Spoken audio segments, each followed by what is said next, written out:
Welcome to The Docket. I'm your host, Corey Snow.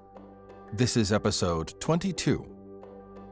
On November 16, 2023, the Ethics Committee of the U.S. House of Representatives released a report on allegations relating to Representative George Santos.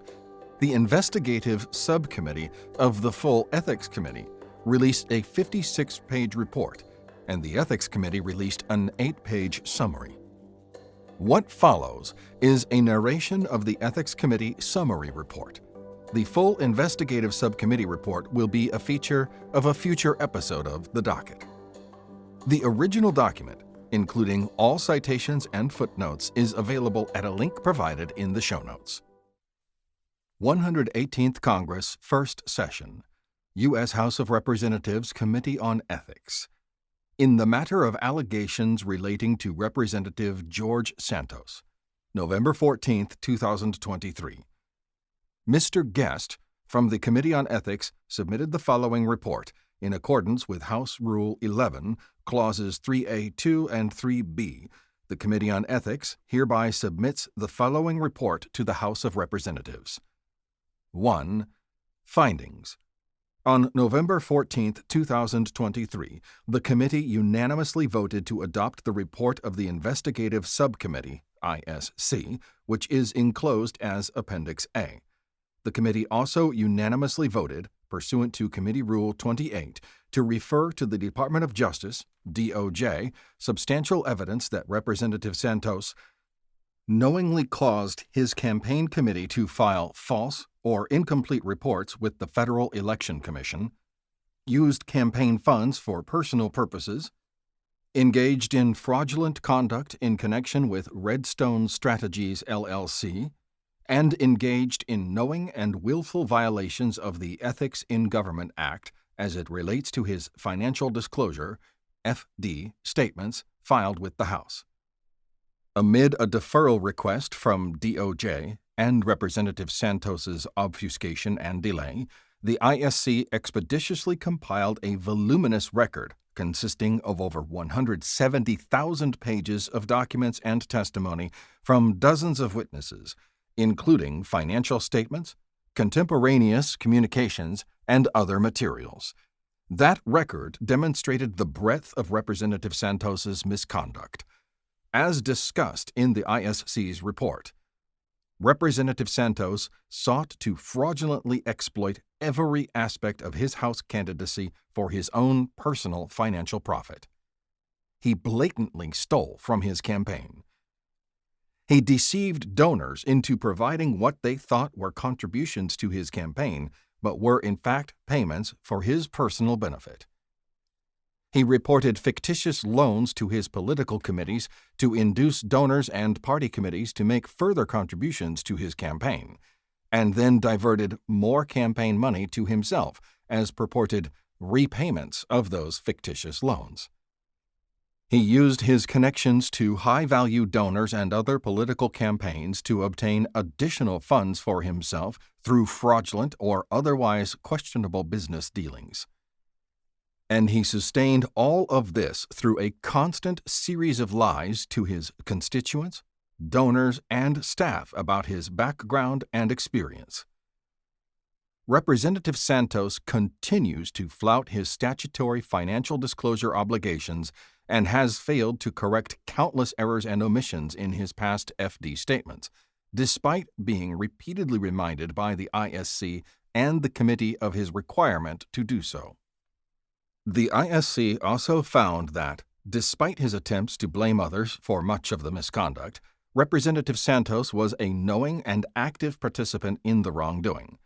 Particularly troubling was Representative Santos's lack of candor during the investigation itself.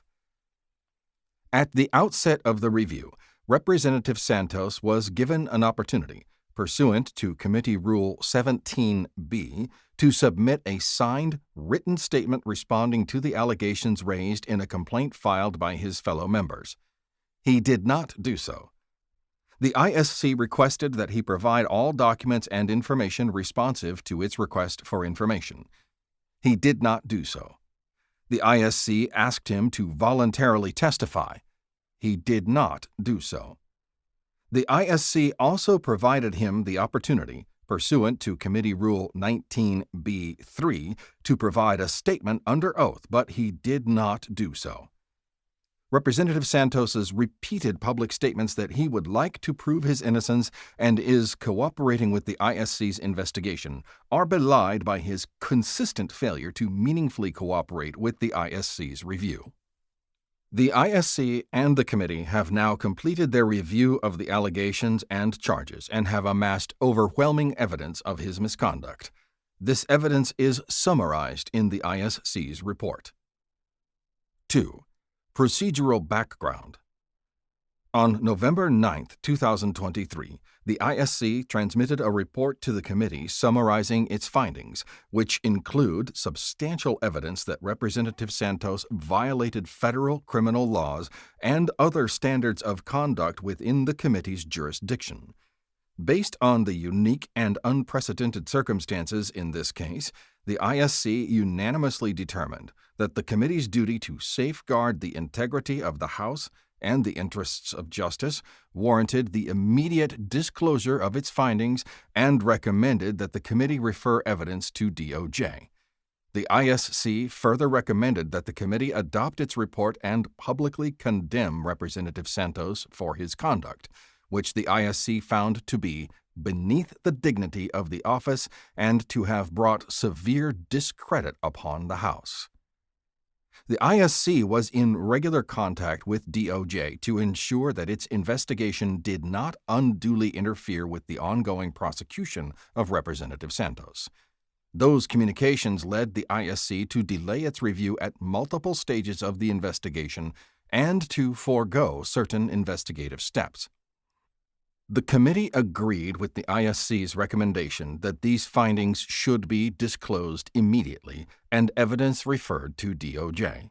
The committee's referral to DOJ includes evidence of alleged violations beyond those Representative Santos is currently charged with in the pending criminal matter. Committee and House rules provide a process by which the ISC can bring formal charges through a statement of alleged violations, which would then be subject to a lengthy, trial-like public adjudication and sanctions hearing by the committee, after which the committee can make a recommendation to the full House.